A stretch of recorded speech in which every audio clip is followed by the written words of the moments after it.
It's another morning skate edition of the Inside Edge. Today we are at the Prudential Center here in Newark, New Jersey. Tonight, the Blue Jackets are set to take on the New Jersey Devils. I'm Bob McElligott, and filling in for Jody Shelley today is Jeff Rimmer. I don't know if I should say Jody's on assignment, or what do you think? What is his deal? Well, we aim to tell the truth. And he just wanted to simply extend his holiday. So, no, he is not on assignment. These are very big shoes to fill. But at the same time, for a guy that wants to get a lot of reps, I guess he wanted to extend his vacation by a day. And I can't believe he wouldn't want to come to this wonderful city of Newark, New Jersey. But, hey, the guy wanted the extra day with his family, so be it. After all, he's a former player, and it takes players a little longer to adapt to a tough grind in the media. Yeah, there is work involved here, and he's learning that, apparently at a slower pace here today. But you talk about coming to Newark, and today, first of all, Jeff, let's start from this standpoint. Because of the new rules in the collective bargaining agreement, the Christmas break is 3 days, and you can't travel, you can't do anything in those 3 days, which means the Blue Jackets left Columbus early this morning to fly here to Newark. We'll play against the Devils tonight and then go right back home. Most of these guys played in the minor leagues, or they played junior or whatever. They've done this before. They've traveled on a day of a game, but you don't do it very much in the NHL except for the preseason. How much different does that make today? Well, personally, I like it, and I would think the players would enjoy it as well. What's really different from the routine? They get to sleep in their own beds, get up in the morning. We've come immediately to the rink from the airport.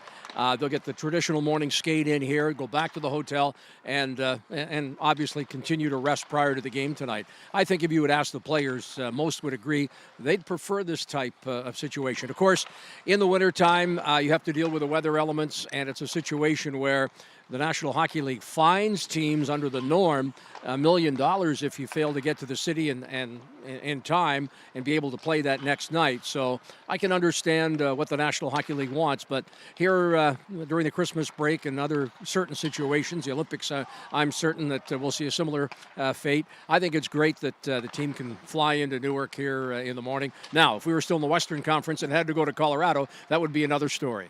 Yeah, and I was just going to say that to you. I would imagine there's a challenge in doing the scheduling because you've obviously got to keep teams close. The teams that are going to travel, I would imagine they're going to put them as close as they possibly can just to ensure that everybody gets to where they need to be. Well, the computer does the schedule for the National Hockey League, and if it was me, I'm sure that the National Hockey League would prefer to have it this way. Devils today, after the Christmas break, why not play the New York Rangers or the New York Islanders, certainly closer to proximity? Why wouldn't the Blue Jackets play in Pittsburgh today and afford you the opportunity of remaining in Pittsburgh with your family another day?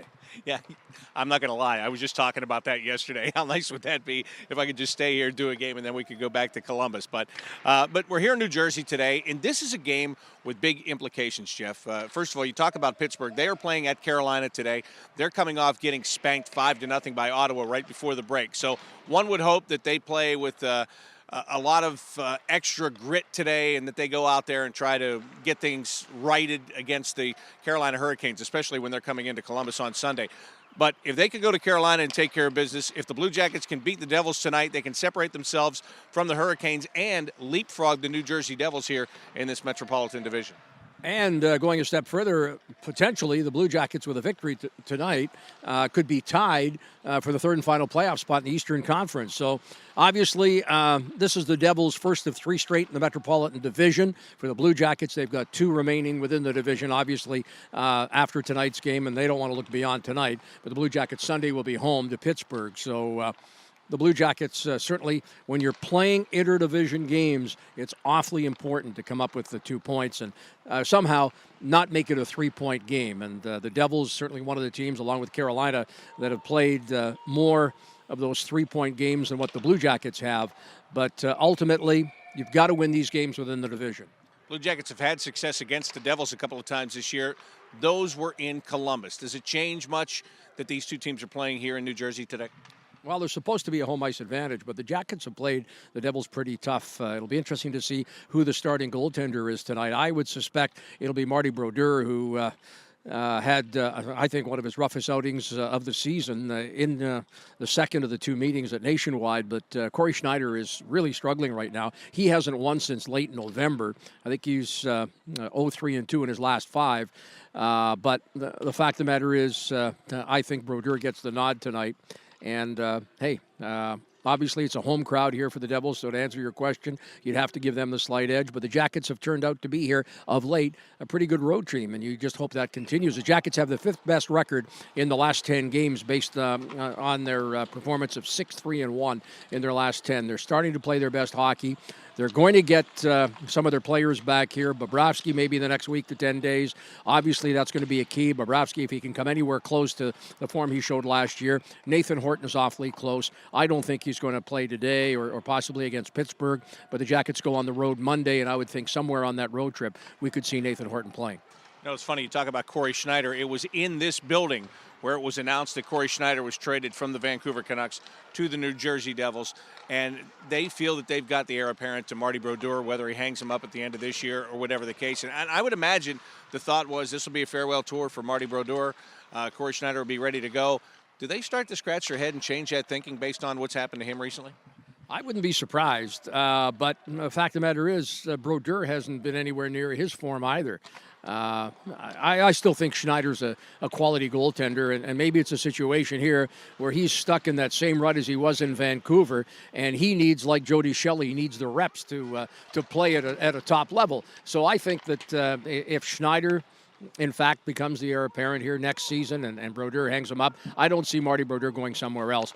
I know that Lou Lamoriello was asked if the Devils were out of the playoff hunt, would he possibly trade Brodeur, and he wasn't even willing to entertain that discussion. I think Brodeur ends up a Devil for his entire hockey career. I don't see him going anywhere else, but hey, who knows? One thing about the 3-day Christmas break is it gives teams a couple of extra days to get some injured players back into the lineup. The New Jersey Devils have been playing for quite a while without Ryan Clough. There's a possibility he could return tonight. Bryce Salvador also might return in this game tonight. And if they do, those are two formidable foes to get back in that lineup. I think Clough, based on the line rushes, is going to play tonight. I'm not so sure about Salvador.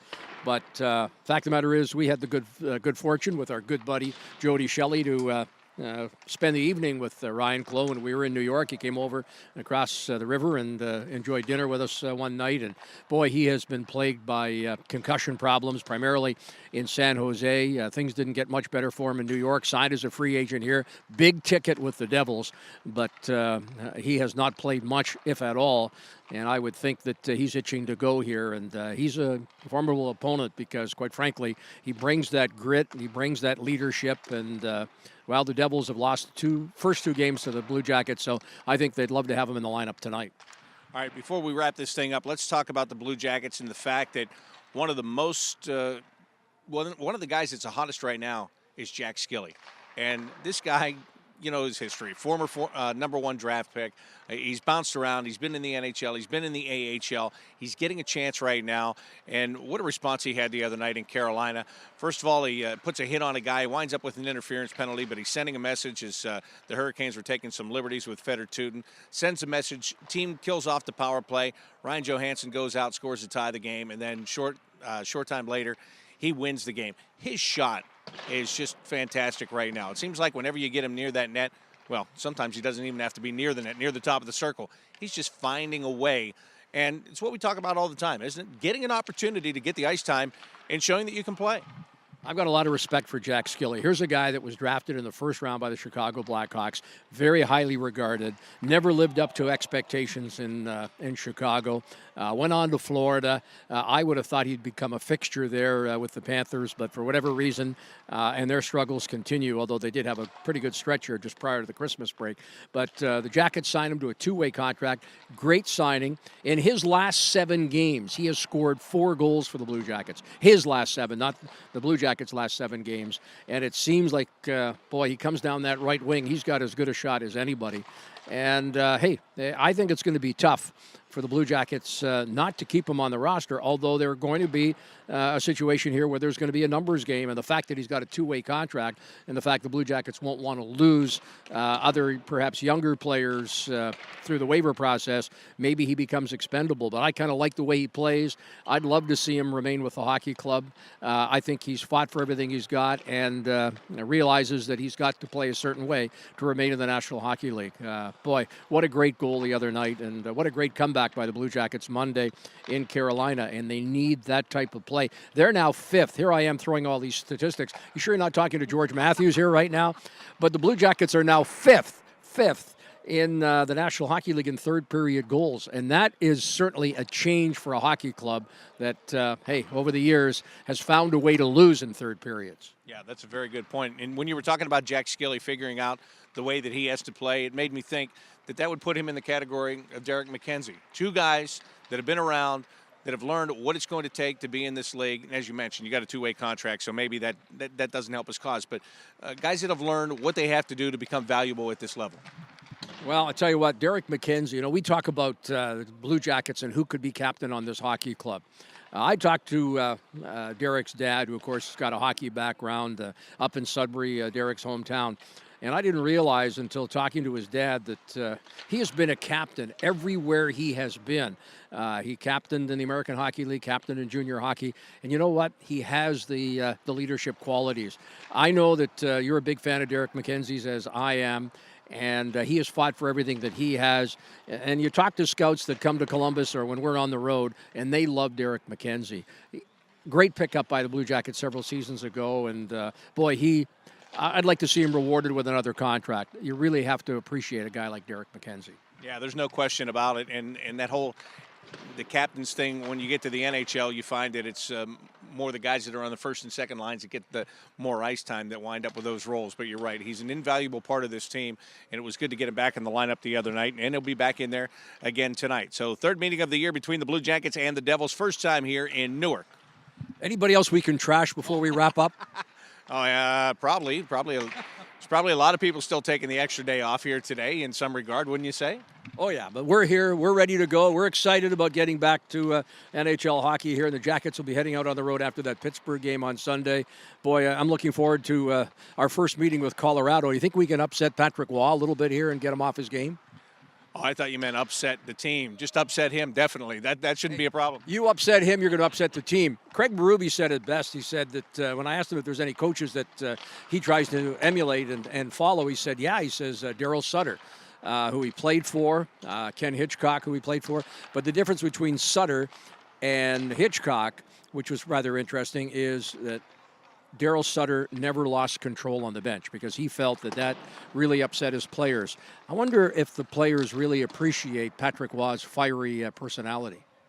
Well, that's a really good question. And, in this day and age, too, I wonder even more so with the players today because you see so much of that. And on video games, that's a thing, and showboating after scoring and other sports and stuff like that. I'll bet you it sits a little bit differently today than it did back in Craig Berube's day. Oh, for sure. It's a lot different. The game's a lot different. But I tell you, Craig Berube, who I knew in Washington from my days there, I knew he had coaching ability. I knew that he was a leader. He was a leader there, and Washington was a leader in Calgary. He's done a great job with Philadelphia, but we've got to kick their butts as well. My final thought here, though, if you need me for the next game, because we don't know if Jody's going to take an additional vacation here now that he's decided that he'd rather sit home and watch this game on television, which, by the way, I'm sure he'll have the radio on as well, just to kind of compare notes. But fact of the matter is he's decided to take an extra day off. These have been big shoes to fill, but I've enjoyed it. Well, and thank you very much for taking on the challenge here today. Jeff will be with Bill Davidge on Fox Sports Ohio tonight. I'll be on the radio all by myself. Just, if I could do a Jody Shelley impersonation, I could probably do two voices and make it seem like he was there. But I'll just go solo tonight. Game will get underway at 7 o'clock from here at the Prudential Center. And be looking forward to that one. And then back at home on Sunday against the Pittsburgh Penguins at Nationwide Arena before, as Jeff said, heading out on a long road trip right over the new year. So that'll do it for the Morning Skate edition of the Inside Edge. Thanks to Jeff Rimmer for sitting in for Jody Shelley this morning. And I'm Bob McElligott.